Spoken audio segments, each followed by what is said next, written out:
സാസ് Hindi learning സ്കൂളിലേക്ക് ഏവർക്കും ഹൃദ്യമായ സ്വാഗതം. ഈ വീഡിയോയിൽ നമ്മൾ നോക്കാനായിട്ട് പോകുന്നത് 9ാം ക്ലാസ്സുകാരുടെ വാർഷിക പരീക്ഷയുടെ ഹിന്ദി ക്വസ്റ്റ്യൻ പേപ്പറിൻ്റെ പാർട്ട് 2 ആണ്. പാർട്ട് 1 അപ്ലോഡ് ചെയ്തിട്ടുണ്ട്. അപ്പോൾ അതിൻ്റെ ബാക്കി ക്വസ്റ്റ്യൻസ് ആണ് ഈ ഒരു വീഡിയോയിൽ ഉൾപ്പെടുത്തിയിരിക്കുന്നത്. 2023 വാർഷിക പരീക്ഷയിൽ ചോദിച്ച ചോദ്യങ്ങളും അവയുടെ ഉത്തരങ്ങളും അതേ മോഡലിൽ തന്നെയായിരിക്കും ഈ വർഷവും പരീക്ഷ ഉണ്ടാവുക. അപ്പോൾ പാർട്ട് 1 കണ്ട ശേഷം ഈ വീഡിയോ കാണുക. ഇത് പാർട്ട് 2 വീഡിയോ ആണ്. നമുക്ക് നോക്കാം അതിൻ്റെ ബാക്കി ക്വസ്റ്റ്യൻസ് എന്തായിരുന്നു എന്ന്. 10 വരെയുള്ള ചോദ്യങ്ങൾ നമ്മൾ പാർട്ട് 1 ഡിസ്കസ് ചെയ്തതാണ്. ഇനി അടുത്ത സൂചന, संसार पुस्तक है शीर्षक पत्र का यह अंश पढ़ें और 11 से 13 तक के प्रश्नों के उत्तर लिखें. संसार पुस्तक है എന്ന പാഠഭാഗത്തിലെ ഭാഗം തന്നിട്ടുണ്ട്. അത് വായിച്ച് 11 മുതൽ 13 വരെയുള്ള ചോദ്യങ്ങൾക്ക് ഉത്തരം എഴുതുക എന്നാണ്. എന്തൊക്കെയാണ് ചോദ്യം എന്ന് നോക്കാം. പാരഗ്രാഫ് നിങ്ങൾ വായിച്ച് നോക്കുക. 11ാമത്തെ ചോദ്യം ഇതാണ്. संसार पुस्तक है शीर्षक पत्र किसने लिखा. संसार पुस्तक है എന്ന ഹെഡിങ്ങിലുള്ള ഈ ലെറ്റർ ആരാണ് എഴുതിയത് എന്ന് നമുക്കറിയാം. 3ാമത്തെ ഓപ്ഷൻ ജവഹർലാൽ നെഹ്റു അല്ലേ. ആരാണ്? ജവഹർലാൽ നെഹ്റു ആണ് ഇതിൻ്റെ ഈ ഒരു പത്രം എഴുതിയിട്ടുള്ളത്. അടുത്ത ക്വസ്റ്റ്യൻ എന്താണെന്ന് നോക്കാം. പ്രസ്തുത अंश के आधार पर सही 4 सही प्रस्ताव चुनकर लिखे. ഈ തന്നിരിക്കുന്ന ഭാഗത്തെ അടിസ്ഥാനമാക്കി താഴെ ഒരു 6ഓളം സെൻറ്റൻസ് തന്നിട്ടുണ്ട്. അതിൽ 4 ശരിയുത്തരമുണ്ട്. അത് കണ്ടുപിടിച്ച് എഴുതാനാണ് പറഞ്ഞിട്ടുള്ളത്. ഏതൊക്കെയാണെന്ന് നോക്കിക്കഴിഞ്ഞാൽ നമുക്ക് മനസ്സിലാകും. ഇവിടുത്തെ കറക്റ്റ് ആൻസർ ആയിട്ട് വരുന്നത് 2, 3, 4, 6 ആണ്. എന്തൊക്കെയാണ്? ധർത്തി ലാഖോം കരോടോം വർഷ പുരാനേ ഹേ, അത് ശരിയാണ്. ആത്മീയോസ്കെ പെഹലെ ധർത്തി പർ സിർഫ് ജാൻവർ ദേ, അതും ശരിയാണ്. आज धरती हर तरह के जानवरों और आदमियों से भरी हुई है. അതുപോലെ തന്നെ ലാസ്റ്റത്തത് ലാഖോം കരോടോം വർഷ പെഹലെ ധർത്തി ബഹദ് ഗർമ തി. അപ്പോൾ ഈ 4 എണ്ണമാണ്. ഏതൊക്കെയാണ്? 2, 3, 4, 6 ഇതാണ് ഇതിൽ കറക്റ്റായിട്ടുള്ളത്. ഇനി 13ാമത്തെ ക്വസ്റ്റ്യൻ, ജൂലൈ 28 വിശ്വ പ്രകൃതി സംരക്ഷണ ദിവസമാണ്. ഈ അവസരത്തിൽ പ്രകൃതിയെ രക്ഷിച്ചാലും ജീവൻ രക്ഷിച്ചാലും എന്ന സന്ദേശം കൊടുത്തുകൊണ്ട് പോസ്റ്റർ തയ്യാറാക്കാനാണ് പറഞ്ഞിരിക്കുന്നത്. പ്രകൃതി സംരക്ഷണത്തെക്കുറിച്ചുള്ള പോസ്റ്ററാണ് നിങ്ങൾ തയ്യാറാക്കേണ്ടത്. നമുക്കതിൻ്റെ ആൻസർ എങ്ങനെ എഴുതാമെന്ന് നോക്കാം. പ്രകൃതി കോ ബച്ചായേ ജീവൻ ബച്ചായേ, പ്രകൃതിയെ രക്ഷിച്ചാലും ജീവൻ രക്ഷിച്ചാലും. പ്രകൃതി ഹേ തോ ഹം ഭി ഹേ, ഇസ്കി രക്ഷ ഹമാരി സുരക്ഷ. പ്രകൃതി ഉണ്ടെങ്കിൽ നമ്മളുമുണ്ട്, അതിനെ രക്ഷിക്കൂ നമ്മുടെ സുരക്ഷയ്ക്ക് വേണ്ടി. പര്യാവരൺ പ്രദൂഷൺ രോക്കോ, പ്രകൃതി പ്രദൂഷണം, നമ്മൾ പ്രകൃതിയെ നശിപ്പിക്കുന്നത് ഒഴിവാക്കൂ, തടയൂ. പ്രകൃതി കാ സന്തുലൻ ബനായ രഖോ, പ്രകൃതിയുടെ സന്തുലനാവസ്ഥ നിലനിർത്തൂ. പ്രകൃതി കോ സംഭാലോ, പ്രകൃതിയെ സംരക്ഷിക്കൂ. അപ്പനി രക്ഷാ പാവോ, നമ്മുടെ രക്ഷ നേടൂ. എന്നിട്ട് ജൂലൈ 28 ലോക പ്രകൃതി സംരക്ഷണ ദിവസം എന്നവിടെ കൊടുത്തിട്ടുണ്ട്. ജൂലൈ 28 ലോക പ്രകൃതി ദിനം, സംരക്ഷണ ദിനമാണ് കേട്ടോ. അതുപോലെ നിങ്ങളൊരു ജൂൺ 5 പഠിച്ചിട്ടുണ്ടാവും. ലോക പരിസ്ഥിതി ദിനമാണ്. ഇവിടെ പ്രകൃതി സംരക്ഷണ ദിനമാണ്, അത് മാറിപ്പോവരുത്.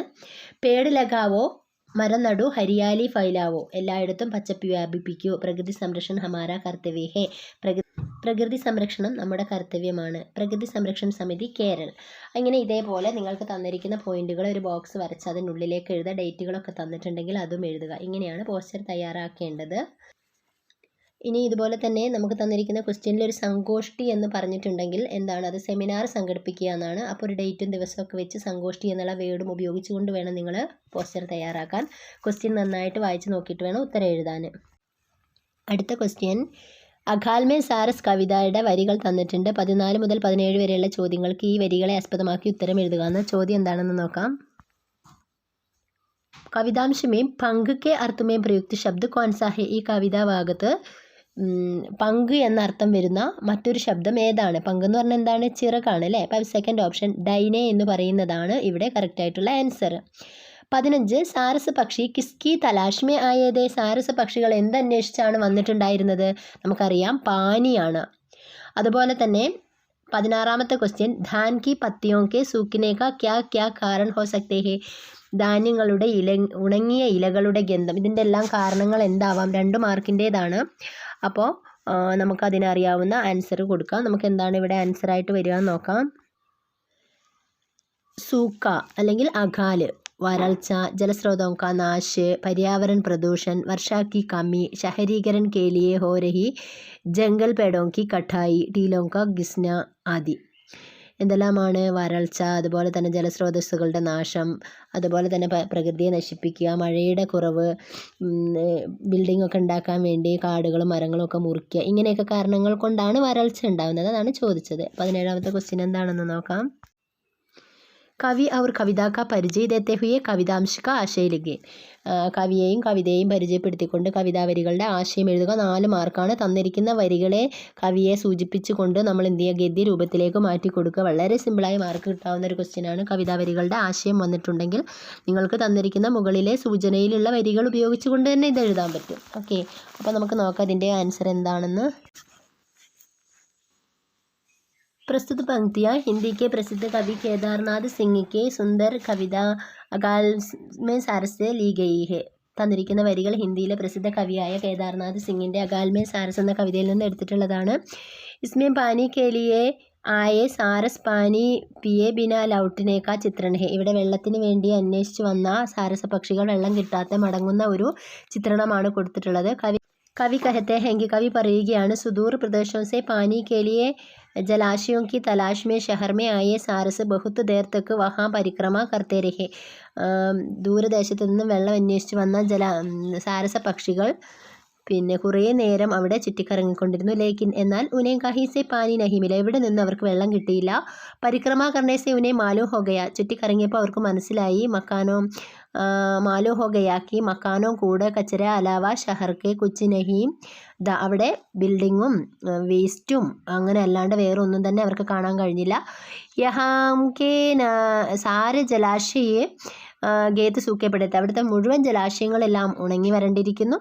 ധാൻ കി പത്തിയാം പാനി കെ ബിന സൂക്ക് ഗയി ഹെ, ധാന്യങ്ങളുടെ ഇലകൾ പോലും ഉണങ്ങിയിട്ടുണ്ടായിരുന്നു വെള്ളമില്ലാത്തത് കാരണം. ഇക്കാരണത്താൽ ദേർ തക്ക് കുറേ നേരം വരെ ചത്തോം ഔർ ബാരജോങ്കെ ഊപ്പർ, മേൽക്കൂരകളുടെ മുകളിലെ സാരസ പക്ഷികളുടെ ചിറകിൽ നിന്നും ദാൻകി സൂക്കി പത്തിയോങ്കി ഗന്ധ് ചർത്തി രഹി, അവരുടെ ഉണങ്ങിയ ഇലകളുടെ ഗന്ധം പൊഴിഞ്ഞു വീണു എന്ന് പറഞ്ഞാൽ അവർ വരൾച്ചയാണ് അവിടെ സൂചിപ്പിക്കുന്നത്. ജഹാം ബാരിഷ് കി ബൂന്തേൻ ചർണീതി, എവിടെയാണോ മഴ പെയ്യുന്നത്, വഹാം സെ ധാൻകി സൂക്കി പത്തിയോങ്കി ഗന്ധ് ചർത്തീതി, മഴ പെയ്യാത്തത് അവിടെ എന്താവും? അവിടെ ധാന്യത്തിൻ്റെ ഉണങ്ങിയ ഇലകളുടെ ഗന്ധം ഉണ്ടായിരിക്കും. പര്യാവരൺ കി സുരക്ഷാ പർ ധ്യാൻ നഹി ദേക്കർ, പ്രകൃതിയെ സംരക്ഷിക്കാത്തതിൽ വിനാശ് കി ഓർ ചലനെ വാലെ മാനവ്, പ്രകൃതിയെ സംരക്ഷിക്കാതെ വിനാശത്തിലേക്ക് അടുക്കുന്ന മനുഷ്യനെ കുറിച്ചാണ്. പ്രകൃതിക്ക് ഓർ ആകർഷിത് കർണേ വാലി ഈ കവിത ബിൽക്കുൽ പ്രാസംഗിക ഓർ അച്ചി ഹെ, ഈ കവിത ഈ കാലത്തിന് ഏറ്റവും യോജിച്ചതാണ്. അതുപോലെ തന്നെ കവിതാമേം സരള ഭാഷാക്ക പ്രയോഗിക്കുക, ഈ കവിതയിൽ ലളിതമായ പദങ്ങളാണ് ഉപയോഗിച്ചിട്ടുള്ളത്. അപ്പോൾ നിങ്ങൾക്ക് തന്നിരിക്കുന്ന വരികളെ ഗദ്യരൂപത്തിലെങ്കിലും നിങ്ങൾ മാറ്റണം. അപ്പോൾ ഇതാണ് ശരിക്കായിട്ട് എഴുതുന്ന ഒരു മോഡൽ എന്ന് പറയുന്നത്. അടുത്ത ക്വസ്റ്റ്യൻ എന്താണെന്ന് നോക്കാം. സൂചന മേരി മമതാമയി മാം സംസ്മരൺ കാ अंश पढ़े और प्रश्न 18 का उत्तर लिखिए. മേരി മമതാമയി മാം എന്ന സംസ്മരൻ്റെ ഭാഗം വായിച്ച് താഴെ തന്നിരിക്കുന്ന ചോദ്യത്തിന് ഉത്തരം എഴുതാമെന്നാണ്. 18ാമത്തെ ക്വസ്റ്റ്യൻ, തന്നിരിക്കുന്ന ഭാഗത്തെ അടിസ്ഥാനമാക്കി ബാലകനായ കലാമും അമ്മയും തമ്മിലുള്ള കോൺവെർസേഷനാണ്, ബാത്ചീത്ത് എന്ന് പറഞ്ഞാൽ കോൺവെർസേഷനാണ് എഴുതാൻ പറഞ്ഞിരിക്കുന്നത്. അഥവാ അല്ലെങ്കിൽ വേറെ ക്വസ്റ്റ്യനാണ്. അപ്പോൾ ആദ്യം നമുക്ക് ബാത്ചീത്ത് എങ്ങനെയാണ് എഴുതാൻ നോക്കാം. അപ്പോൾ ഇവിടെ 2 ക്വസ്റ്റ്യൻ ഉണ്ട്. ഒന്ന് ബാത്ചീത്തും അടുത്തത് എന്താണെന്ന് നമ്മൾ പറഞ്ഞില്ല. അപ്പോൾ ഈ കോൺവെർസേഷൻ നോക്കാം. നിങ്ങൾക്ക് ഏതാണോ എളുപ്പമുള്ളത് അതിലേതെങ്കിലും ഒന്ന് എഴുതിയാൽ മതി. ഇവിടെ ബാത്ചീത്ത് കലാമും അമ്മയും തമ്മിലുള്ളതാണ്. മാം ക്യാ ഹുവാ ബേട്ടാ തൂ മുച്ചേ ലിപ്പട്ട് കർ ക്യോ രോ രഹാ ഹേ, എന്ത് പറ്റി മോനെ, നീ എന്താ എന്നെ ചേർത്ത് പിടിച്ച് കരയുന്നത്? കലാം ആപ്കി ഹിസ്സേക്ക് റോട്ടിയാ മുച്ചേ ക്യോം ദി, അമ്മ എന്തിനാണ് അമ്മയുടെ പങ്കായ റൊട്ടി കൂടി എനിക്ക് തന്നത്? മാം തൂ പഠായിക്ക് സാത്ത് കമായി ബി കർത്താ ഹേനാ, നീ പഠനത്തോടൊപ്പം തന്നെ സമ്പാദിക്കുന്നുമുണ്ടല്ലോ, നീ ജോലിയും ചെയ്യുന്നില്ലേ? ഉസ്കേലിയെ തുച്ഛ താക്കത്ത് തോ ചാഹി, അതിനൊക്കെ നിനക്ക് ശക്തി കിട്ടണ്ടേ, അതുകൊണ്ടാണ് ഞാൻ അങ്ങനെ ചെയ്യുന്നത് എന്ന്. കലാം ആ ഭൂക്കോ മർത്തിത്തോ മേ കൈസെ ഖുശ് രഹൂങ്കാ മാം, അമ്മ പട്ടിണി കൊണ്ട് മരിച്ചാൽ, അമ്മ ഭക്ഷണം കഴിക്കാതെ എന്തെങ്കിലും അമ്മയ്ക്ക് സംഭവിച്ചാൽ ഞാൻ എങ്ങനെ സന്തോഷത്തോടെ ജീവിക്കും? മാം കോയി ബാത്ത് നഹി ബേട്ടാ മുझे ഭൂക്ക് നഹി ലഗ്തി ഹേ, ഒരു പ്രശ്നമില്ല മോനെ, എനിക്ക് വിശപ്പൊന്നും അങ്ങനെ ഇല്ല എന്ന്. കലാം നഹി മാ മുझे പതാ ഹേ, ഇല്ല അമ്മ എനിക്കറിയാം. ആ ചൂട്ട് പോലെ രഹി, അമ്മ എന്നോട് കള്ളം പറയുകയാണ്. മാം അല്ല, മാം നഹി ബേട്ട, അല്ല മോനെ, മേ സച്ച് ഹി കഹത്തി ഹും, ഞാൻ സത്യമാണ് പറയുന്നത്. കലാം ആകെ മേ ആപ്കോ ഭൂക്കി രഹിനെ എന്ന ദുക, ഇനി അങ്ങോട്ടേക്ക് ഞാൻ അമ്മയെ പട്ടിണിക്കിടില്ല. ആജ് സേ മേം ബി ഹമാരെ സാത്ത് ബൈട്ട് കർ ഗാന ഗായെങ്കി, ഇനി ഞാനും അമ്മയോടൊപ്പം ഇരുന്നാണ് ഭക്ഷണം കഴിക്കുക. മാം ജരൂർ ബേട്ട, അമ്മ തീർച്ചയായും മോനെ. അബ് തും രോന ബന്ദ് കർക്കെ അപ്പനാ കാം ദേക്ക്, നീ കരയാണ്ട, നീ നിന്റെ ജോലി നോക്കും മോനെ. കലാം ടിക് ഹേമ, ശരി അമ്മേ. അടുത്തത് അഥവാ ക്വസ്റ്റ്യൻ ആണ്. ഒന്നെങ്കിൽ നിങ്ങൾക്ക് ബാത്ചീത്ത് അല്ലെങ്കിൽ ഈ ക്വസ്റ്റ്യൻ എഴുതാം. സംസ്കരൺ കെ ആധാർ पर സഹി മിലാൻ കരെ. ഓർമ്മക്കുറിപ്പിനെ അടിസ്ഥാനമാക്കി മാച്ച് ദി ഫോളോയിങ് ചേരുംപടി ചേർക്കാനാണ് പറഞ്ഞിരിക്കുന്നത്. കലാം കാ പരിവാർ, അതിന് ചേരുന്ന ഏതാണ്? സെക്കൻഡ് ഓപ്ഷൻ സംയുക്ത പരിവാർദ, ഒരു കൂട്ടുകുടുംബമായിരുന്നു. ശ്രീ സ്വാമിയാർജി, ഫസ്റ്റ് ഓപ്ഷൻ അദ്വിതീയ ഗണിത ശിക്ഷകതെ, അതുല്യനായ ഒരു ഗണിത ശിക്ഷകനായിരുന്നു, ഗണിത അധ്യാപകനായിരുന്നു. കലാം പഠായി ഔർ കമായി, ലാസ്റ്റ് ഓപ്ഷൻ ഏക് സാത്ത് കർത്താത, ഒന്നിച്ച് ചെയ്തിരുന്നു. ലാസ്റ്റ് ഓപ്ഷൻ കലാം കി മാം, കലാമിൻ്റെ അമ്മ. മൂന്നാമത്തെ ഓപ്ഷൻ ധാർമ്മിക പ്രവൃത്തിക്ക് മഹിളാദി, ഒരു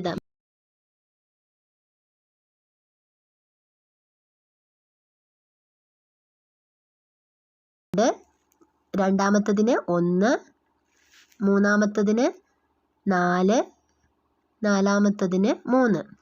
ആ രീതിക്കാണ് മാച്ച് ചെയ്യേണ്ടത്. അപ്പോൾ ഇത്രയും ക്വസ്റ്റ്യൻസ് ആണ്. അപ്പോൾ ഇതിൻ്റെ ഫസ്റ്റ് പാർട്ട് നേരത്തെ അപ്ലോഡ് ചെയ്തിട്ടുണ്ട്. അത് കണ്ട ശേഷം ഇത് കാണുക.